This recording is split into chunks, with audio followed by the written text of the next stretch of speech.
Olá, pessoal! No Plantão Cuidando da Gente, da Prefeitura de Cuiabá, você tira suas dúvidas sobre um assunto muito importante, a vacina. Pode perguntar que a gente responde. Por que a Prefeitura tem vacina armazenada? A maior parte das vacinas armazenadas é reservada para os idosos que tomaram a primeira dose e precisam ter a sua segunda dose garantida. Tudo tem que estar programado, seguindo as normas do Ministério da Saúde. Infelizmente, o nosso estado é um dos que menos recebe vacinas no país. Cabe às prefeituras fazerem um controle dos lotes que chegam para assegurar com a maior eficiência a imunização de toda a população. É isso aí! Assunto sério combina com responsabilidade. Acesse nossos canais nas redes sociais e fique por dentro do trabalho da Prefeitura no combate à Covid-19. Prefeitura de Cuiabá.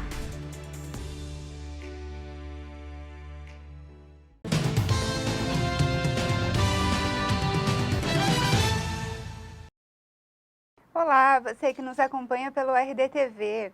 Hoje a nossa convidada, deputada estadual Janaína Riva. Em Mato Grosso, mais de 50% do nosso eleitorado é de mulheres. No entanto, dos 24 membros da Assembleia Legislativa, já estamos aí no segundo mandato com apenas uma representante. Deputada, muito bem-vinda ao RDTV. Queria saber se faltam candidatas mulheres, né, nas eleições, ou o nosso eleitor ainda é muito influenciado pelo machismo? Bom, primeiro eu quero agradecer mais uma vez o convite do RD News, do RDTV, para estar aqui junto com vocês. É sempre um prazer estar aqui, né? Cumprimentar a todos que estão nos assistindo. Bom, falar sobre mulheres, né? Parece até às vezes que a gente chove no molhado. É uma dificuldade tremenda para que as mulheres elas ingressem na carreira pública. Ainda existe muito machismo, muito preconceito, principalmente o desafio que é a formação das chapas, é onde a mulher tem que se sentir incluída no processo. Eu sempre falo sobre isso. O primeiro passo de uma movimentação política de uma mulher tem que ser em um partido onde ela se sinta acolhida, onde haja espaço para a participação feminina. Então ainda é um desafio, sim, muito grande. Acho que a gente tem que trabalhar, como nós trabalhamos agora nessas eleições municipais, nós elegemos muitas vereadoras agora, as câmaras tiveram uma renovação fantástica e a participação da mulher aumentou muito aqui no estado de Mato Grosso e eu estou apostando as minhas fichas que agora no parlamento estadual vai ser também diferente, a exemplo do que aconteceu, nós vamos ter mais mulheres, né? Então eu já tenho pensado em alguns nomes de mulheres que eu acho que podem vir para somar lá dentro da Assembleia Legislativa. A gente tem que escolher as mulheres por região para ter potencial de voto, para que elas possam realmente se elegerem, né? Chega dessa história de colocar mulher só para preencher chapa e ser laranja de chapa. Então esse é um desafio hoje dentro do MDB e que eu tenho pensado em vários nomes. Acho que nós vamos ter surpresas boas aí e espero ter pelo menos mais 2 colegas na próxima legislatura. Não pode adiantar por enquanto algum nome para gente? Não posso, até eu cheguei já a conversar com algumas mulheres, a conversa ainda não se afunilou, até porque a gente está esperando, né, a legislação eleitoral. Vai ficar desse jeito, vai mudar, porque antigamente nós tínhamos um número limitado de candidaturas por partido nas coligações. Então, assim, o MDB, por exemplo, se eu não me engano, na última eleição estadual, acho que nós somamos lá com 8 a 10 nomes, né? Então, a gente tinha um limite, tinha um teto para convidar. E a cada 2 homens, a gente tem que ter uma mulher. Agora, eles estão cogitando alterar novamente a legislação. Pode-se ou voltar esse modelo de coligação, ou ser um distritão, que é o que eu acho mais difícil de todas as hipóteses, que seriam os 24 mais votados, ou só simplesmente tirar a sobra. E aí os partidos irem com chapa pura, 48 candidatos. É muita coisa para um partido. Então, assim, a gente vai ter que inovar e aí acho que se retirar a sobra, que eu não concordo com a sobra, eu acho a sobra antidemocrática, porque não tem justificativa para você levar um parlamentar precisando de legenda e você levar depois um outro parlamentar sem a necessidade de legenda. Essa questão da sobra, ela enfraqueceu muito os partidos que têm base partidária, né? Quer dizer, a pessoa pode estar em um partido que não vai fazer legenda sem preocupação e ela pode estar no mandato. E aí você cria dentro de um parlamento 15 partidos, sabe? Então, assim, uns nomes que hoje eu acho que a gente tem condição de trabalhar, o nome da Rosana Martinelli é um nome, da Natasha Slesarenko é outro nome, Elise Ferrarin, que é de Lucas do Rio Verde, a Marciane, que é de Rondonópolis. São mulheres que já estão inseridas no contexto político, já disputaram eleições. O exemplo da Natasha tem uma família, né, que é uma família de políticos, das séries, que eu acho que tem condições de eleições e estão, assim, em regiões com potencial de voto. Então, são algumas das mulheres que eu acho que podem ajudar nesse processo.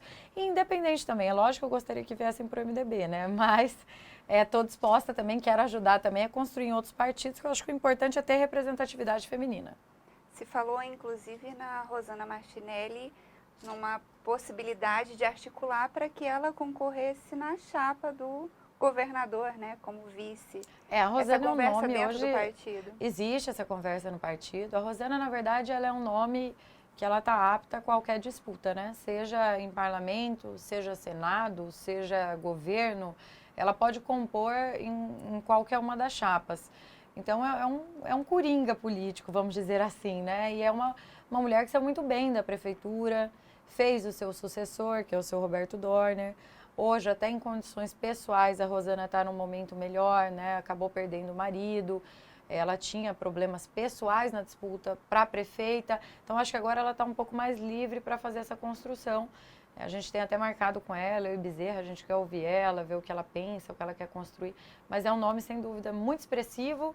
E a mulher, como você disse agora, mudou-se um pouquinho esse padrão do eleitorado. E as mulheres, eu sinto que mulher quer votar em mulher. Tem espaço agora, Tem né? espaço. Acho que mudou bastante já a cabeça das mulheres. E hoje as mulheres querem ter uma identidade com o seu representante. Certo. Deputada, mudando um pouquinho de assunto, né? Hoje a senhora veio ao público fazer aí algumas críticas à decisão do governo federal em suspender o censo demográfico que estava previsto para o ano passado, foi adiado pela pandemia e agora parece que não tem recurso para fazer. E aí vem aí uma proposta de articular fazer um censo aqui. O censo demográfico ele é muito importante. Primeiro que ele direciona, né, não só investimentos públicos, mas privados também. E a gente passa a ter uma noção econômica, populacional do nosso estado, que, na minha opinião, é um direcionamento para tudo, né? Então, como que a gente vai trabalhar em um estado que está aí com o seu censo demográfico atrasado, já defasado em 10 anos? 11, né? Porque, afinal de contas, ano passado não aconteceu o censo também. O censo, ele é extremamente importante para estados em franco desenvolvimento, como Mato Grosso. Então, quando a gente viu isso, no período em que o governo federal anunciou que não faria pela falta de recurso, e aí eu nem entrei tanto no mérito da crítica em si ao governo federal, mas da necessidade que existe de fazer.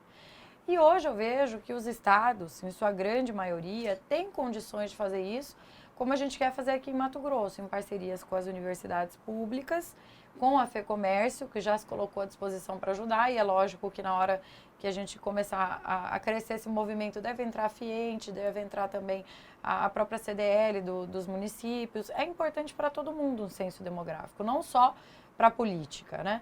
E aí surgiu essa ideia, o Maurício Munhoz, que é economista, trouxe essa ideia para a Assembleia, conversei com o presidente Marx, e ele achou excepcional a ideia, vamos atrás de fazer um orçamento para a gente ter uma noção do custo disso. E aí eles nos deram um parâmetro com o censo do IBGE, que para Mato Grosso a estimativa era de 35 milhões de reais para realizar o censo aqui. Aparentemente a FEComércio acha que isso pode cair até pela metade do valor. Então, para um estado como o nosso, é insignificante o valor do censo. E o retorno dele é um retorno muito grande para o estado, né? Para atrair investimento, para a gente poder aplicar políticas públicas, segmentar aonde está a população que é mais carente, onde está a população que recebe menos, onde está a extrema pobreza. O censo é para isso. Ele é feito de casa em casa, né? É muito criterioso. Então, eu acho importante Mato Grosso realizar o censo e a Assembleia desenvolvendo essa parceria. Seja com a UFMT, com a Unemat, com quem quer que seja, com a FEComércio, a gente tem condições de fazer um censo em até 4 meses e ter um estado de Mato Grosso atualizado e dividido conforme a sua população. Acho muito importante fazer e a Assembleia comprou essa ideia. Então, a gente quer levar isso, inclusive levar para o governador, porque, na minha opinião, não teria melhor ambiente a ser feito do que com a Unemat. Mas é claro que aí também precisa de um suporte do governo do estado para realizar esse censo demográfico. Certo. Com essa defasagem, senhora que transita em vários municípios do estado, com essa defasagem de dados, já tem algum comprometimento em relação aos repasses, à distribuição de recursos que vem da União, do governo estadual também? Com certeza, inclusive é uma das coisas que nós queremos discutir, né? O repasse do governo federal para com os municípios, com a população atualizada. Porque hoje tem municípios aí que você entra ali e pesquisa pelo IBGE, tem 30 mil habitantes e na verdade já tem mais de 45 mil. Então assim, como ter isso de fato e com fé pública, né? Tem que ser através de uma entidade séria, como as universidades, seja federal ou a Unemat, para dar respaldo, e um trabalho do governo do estado e da Assembleia subsidiando por trás para a gente entrar nessas discussões, inclusive orçamentárias, que eu acredito que hoje Mato Grosso recebe muito aquém daquilo que deveria receber. Vacinação, né? A gente vive uma situação hoje que falta vacina, no entanto, ainda alguns grupos que são considerados prioritários, né? Como as gestantes, já teve uma iniciativa de que elas fossem vacinadas, recebessem prioritariamente a imunização. Como isso está com o governo do estado? A senhora que tem encampado essa bandeira? A gente já chegou a conversar com o governador algumas vezes sobre esse tema, né? Inclusive agora sobre essa vacina da Pfizer que está chegando, que já são para as comorbidades, que neste momento de pandemia, depois que houve a mutação do vírus e a gente não sabe mais qual Covid é que as pessoas estão pegando, mas que está afetando muito mais as gestantes e as puérperas, que as grávidas elas fossem colocadas tal qual as comorbidades e fossem vacinadas imediatamente. Essa semana que passou, nós perdemos mais uma puérpera, né, logo no pós-parto, 30, se eu não me engano, acho que 35 anos de idade, advogada, faleceu logo após o parto também de Covid. Então, não existe nada mais triste, né, do que uma criança órfã de uma mãe Covid. Como a gente está vendo aí, praticamente toda semana no estado a gente tem uma gestante que está indo a óbito, seja no parto, seja antes ou no pós. Então, o governador se comprometeu, enviou até para a CIB como prioridade, mas o que nós queremos é que já agora, nessa semana, se comece a vacinação. Então, a gente vai conversar novamente com o governador. Acredito que assim como São Paulo já está fazendo, junto com as comorbidades, Mato Grosso também deve fazer, até porque uma comorbidade como a hipertensão, como a diabetes, nós sabemos, principalmente nós mulheres, que a gestação, ela não deixa de ser uma comorbidade em um período como esse, né? E talvez até muito mais grave, como a gente já está vendo aí, os reflexos disso tudo. Então, quando a gente incluiu as gestantes, foi justamente pela alta da mortalidade. O número de óbitos começou a subir, peraí, alguma coisa está errada aqui. E aí a gente viu que, diferente do ano passado, a doença agora está tendo um efeito muito mais drástico nas gestantes. Então, é uma situação emergencial e enquanto não se resolver isso, infelizmente, a gente vai continuar vendo aí mães perderem a vida e várias crianças órfãs da Covid-19. E enquanto mulher, a gente não pode se calar, sabe? Deixar acontecer, né? Não acho que neste momento uma diabetes, uma hipertensão ou qualquer outra comorbidade seja mais ou menos importante do que vacinar a gestante. A gente não sabe ainda se a CIB autorizou ou não essa mudança nas prioridades, né? Mas em relação a outra demanda feminina, é de sua autoria e junto do deputado Silvio Fávero, que faleceu em decorrência da Covid, um projeto de lei que prevê a distribuição de absorventes, né, nas escolas para as meninas. E isso voltou à tona agora, com a questão da pandemia, a necessidade da higienização. Essa pauta pode andar, já que ela foi vetada lá atrás? Pode, acho que pode andar sim. Inclusive agora com uma matéria nacional, né, forte, como o Fantástico trouxe, a pobreza menstrual, né? Acho que ela volta muito mais forte para ser votada, porque infelizmente tem coisas que se a pessoa não visualiza, e lá nós temos 23 homens, é muito mais difícil visualizar do que uma mulher visualizar a situação, que é a menstruação, principalmente para os mais carentes. E eu acho que a matéria ela foi muito explicativa, muito didática, quando ela mostra as meninas dizendo da dificuldade de comprar um absorvente.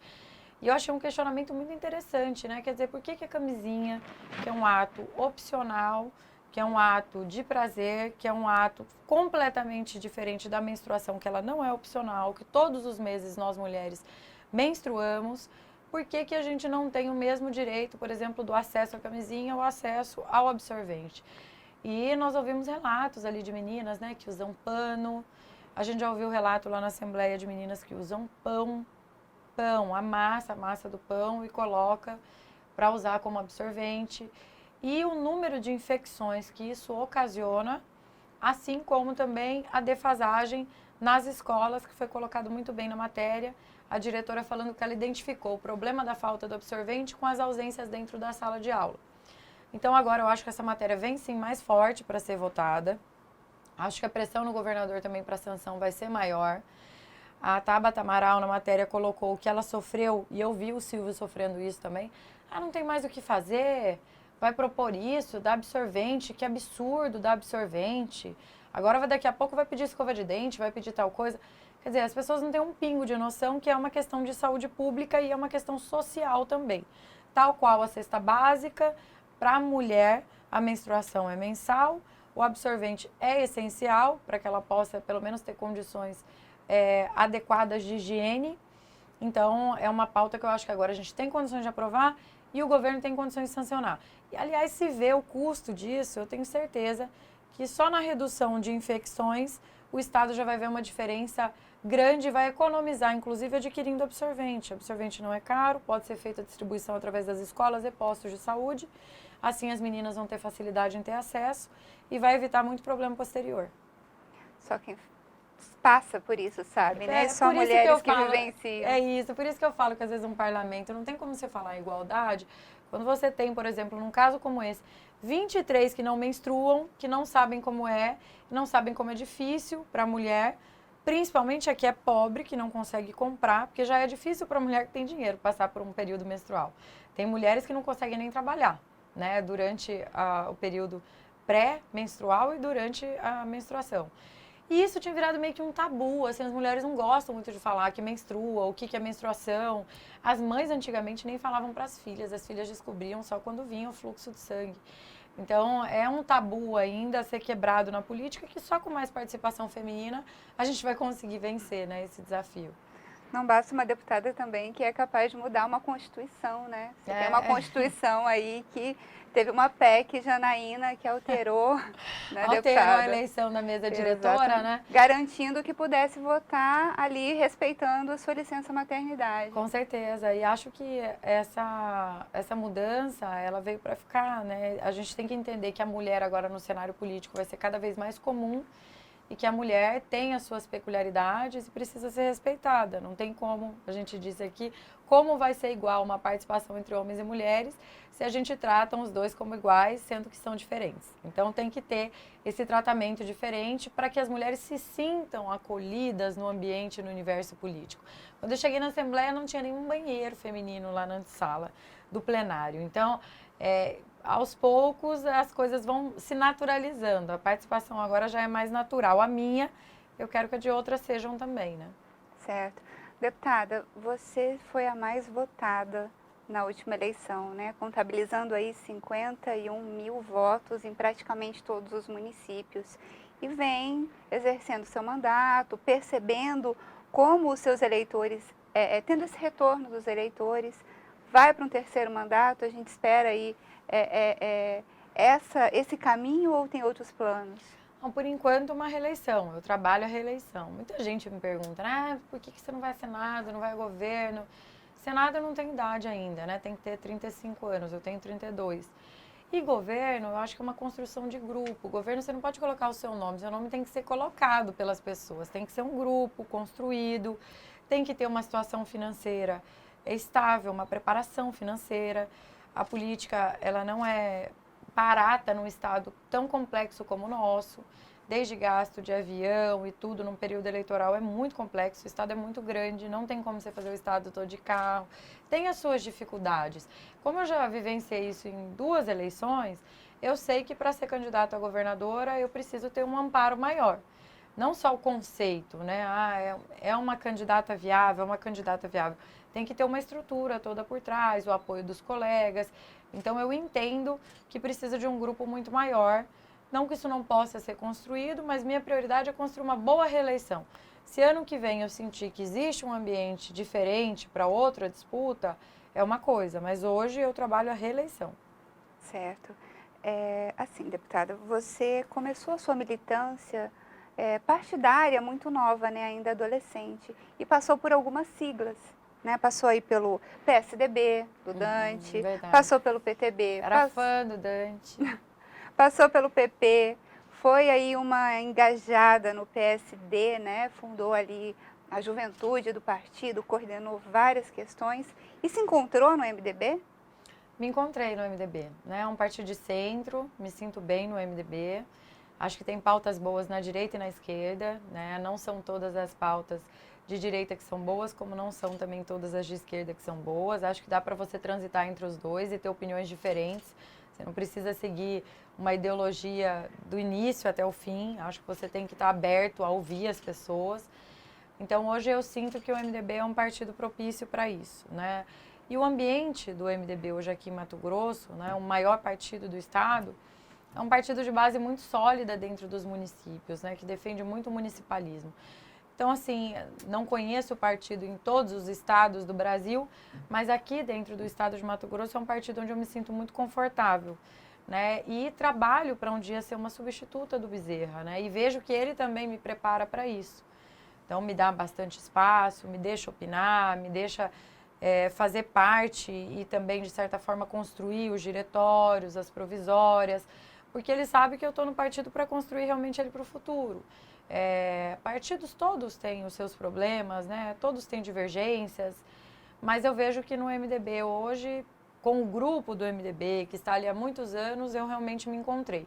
Acho que é um partido que tem condições de fazer governador, que tem condições de fazer prefeito da capital, que tem condições de projetar um político dentro do estado. E sou a favor de partidos que, de certa forma, construam base, sabe? Eu sou contra isso de político que escolhe partido onde eu vou precisar de menos voto, é para esse que eu vou. Acho que não é assim que você constrói uma liderança, que você constrói partido. E o MDB é um partido de desafios, tanto é que, mas vai para o MDB, lá a chapa é tão forte. Na eleição passada, nós éramos em 3 deputados com mandato, né? E eu, o deputado Romualdo, o deputado Silvano Amaral. Com a saída do Emanuel, nós perdemos um, porque o Emanuel também era do MDB, e entrou o Alan, que é do PDT. Então, nós éramos em 3. E dos 3, nós só reelegemos eu. Os outros 2 renovaram. Então, essa história de, partido grande não é bom para isso, não existe muito. Eu acho que partido grande é bom para quem pensa grande e quer futuramente disputar candidaturas maiores. Eu acho que o MDB hoje tem condições de construir qualquer candidatura majoritária, qualquer candidatura futura grande do partido e também projeta nacionalmente, né? Então, é um partido onde eu acho que dá para crescer bastante. Por isso que eu gosto de estar no MDB. Eu brinco até que meu pai falou, mas você vai nesse partido, você é louca, você vai fazer o quê num partido desse? Você vai ser engolida lá dentro. Mas o bom do MDB é o desafio de você querer ser maior, crescer dentro do partido e não estagnar. Então, acho que é um partido que dá essa abertura, por isso que eu me sinto bem lá dentro. E por ser também de centro, onde você consegue transitar aí para todos os lados. Certo, virando a cara do MDB aí junto de Bezerra, né? Deputado, o Carlos Lacerda assume a presidência, ele apaziguou a situação, estava difícil ali entre você, prefeito Emanuel Pinheiro, Fayad. O Zé Lacerda. Desculpa, Zé Lacerda. É porque tem o Carlos também do MDB, né? Sim, Mas esse é o Zé. Sim, o Zé ele veio para o partido com esse objetivo, exatamente isso, para dar uma apaziguada na situação, até pelo período de pandemia, e as coisas estavam meio assim perdendo o controle, né? Então, quando ele entrou, ele veio com esse objetivo. Peraí, vamos construir então um partido pensando em 2022, mas sem pensar aqui na Janaína e no Emanuel. Vamos construir pensando no MDB. E eu fui favorável também a isso, eu gosto muito do Zé também, acho que estava precisando de alguém assim. Desde o início, aliás, eu defendi isso, que fosse alguém isento, alguém que tivesse independência partidária, que não fosse construir algo para ele, pensando nele, mas pensando no coletivo. E o Zé ele veio com essa missão. A gente já fez uma reunião juntos, eu, ele e o Fayad, Foi uma reunião muito boa, eu senti assim que o Fayad também está empenhado em trazer mais lideranças para o partido. A gente faz uma conta que se fosse como está hoje na legislação, o MDB, como eu te disse, teria que ter 48 candidatos. Então, calculando aí o número de habitantes do estado, a gente praticamente teria que ter um candidato a cada 30 mil habitantes, cada universo de 30 mil habitantes. Então, para você garimpar nomes bons, você tem que ter um partido sólido. E aqui na capital, nós precisaríamos aí pelo menos de 10 candidatos, né? Então, acredito que o Juca do Guaraná possa ser um candidato, e é um candidato forte, presidente da Câmara, tem condições totais de ser deputado estadual, né? Tem representatividade para isso, mas a gente precisa de mais nomes aqui. Então, a gente quer fazer esse trabalho dentro dos bairros, com as lideranças, candidatos a vereadores que perderam a eleição, porque o universo do estadual é um universo maior do que o de vereador. Então, tem espaço para isso, mas não é fácil você achar 10 nomes bons, né, para disputar uma eleição dentro do partido. E a gente quer buscar mais nomes aqui. Acho que o Zé Lacerda veio para apaziguar, focar e está indo bem. É um quadro histórico, né, do É um partido. quadro histórico também do partido. Ele já passou por tanta coisa, né? Já foi secretário da Casa Civil, já foi deputado federal, já foi deputado estadual, hoje é suplente de senador, foi secretário, né, do Bezerra. Então, tem todas as condições de ajudar o partido e tem experiência para isso. Esse momento um pouco mais calmo e de articulação interna, está chegando o momento, ele vai chegar de conversar com o Emanuel? Essa conversa já aconteceu? Vai acontecer, né? A gente está se planejando para isso, para chamar o Emanuel também para a reunião, porque o Emanuel não faz parte da nossa provisória, né?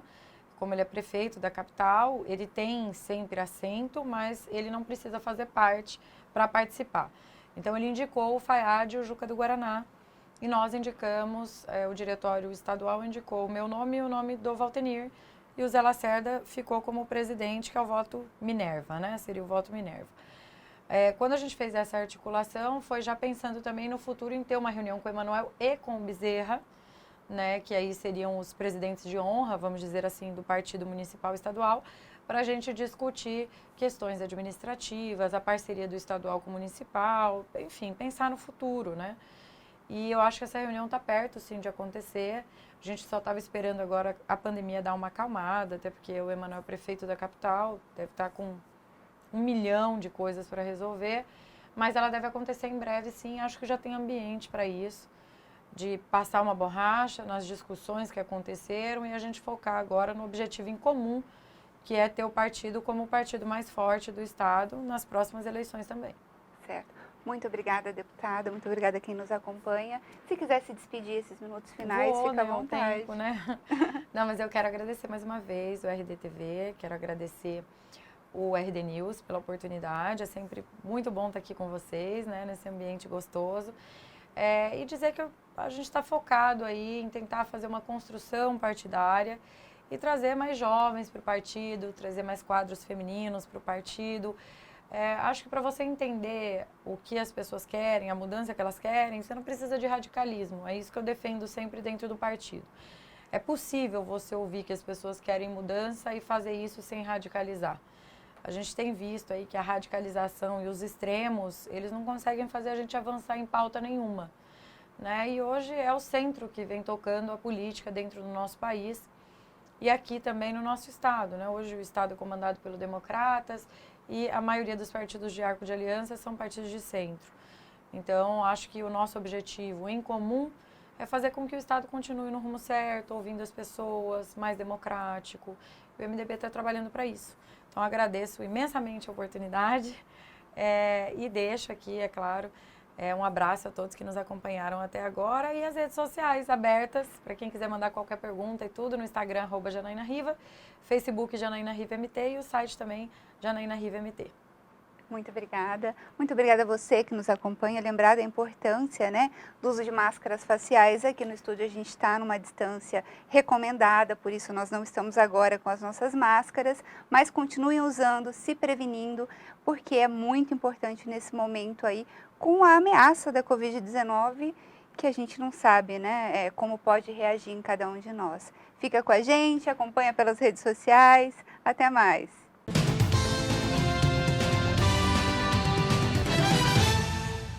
O trabalho da Prefeitura no enfrentamento ao novo coronavírus segue firme em Cuiabá. Além dos novos leitos de UTI e enfermaria, a vacinação avança com a descentralização no Centro de Eventos do Pantanal, na Assembleia Legislativa, na UFMT, no SESI Papa e no Sesc Balneário na região sul. E em breve, novos polos serão abertos na cidade. A esperança está chegando para os idosos em situação de vulnerabilidade com a ação Consultório na Rua e também nas comunidades rurais por meio do programa Amor. Mas ainda temos um grande desafio pela frente e a gente sabe o que fazer para vencer. Respeite as regras de prevenção. Se precisar sair de casa, use a máscara. E quando chegar a sua vez, vacine-se. Eu já me vacinei, mas continuo usando a máscara. Vacina Cuiabá. Sua vida em primeiro lugar.